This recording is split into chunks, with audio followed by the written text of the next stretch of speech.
أعزائي المشاهدين، مشاهدي برنامج أحلام شبابنا، أهلا ومرحبا بكم في كل مكان. طبعا النهاردة موضوع حلقتنا عن التنمر. التنمر آه بقى ظاهرة طبعا شائعة في الفترة دي، وهو طبعا شيء مش مستحدث، شيء من زمان جدا. التنمر مع الطلبة في المدارس، التنمر مع الطلبة في الجامعات، التنمر في حياتنا كلها، بقينا نتنمر على بعض. دايما الطرف الأقوى هو اللي دايما يتنمر على الطرف الضعيف، سواء فرد سواء جماعة. التنمر ده هو عبارة عن ايه؟ سلوك عدواني.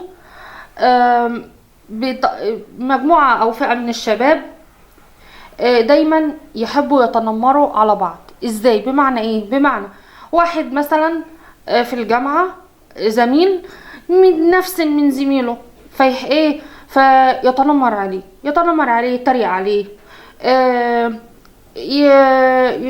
في وسط صحابه في الجامعة، يقول له مثلا انت كذا، انت تخين شوية، انت رفيع، انت مش عارف ايه.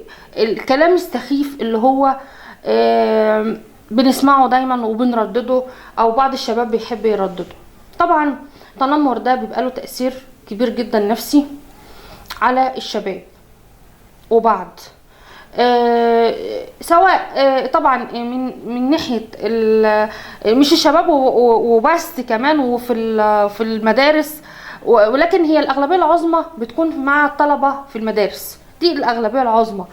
لكن التنمر طبعا مع الزملاء في الشغل او في اوقات العمل،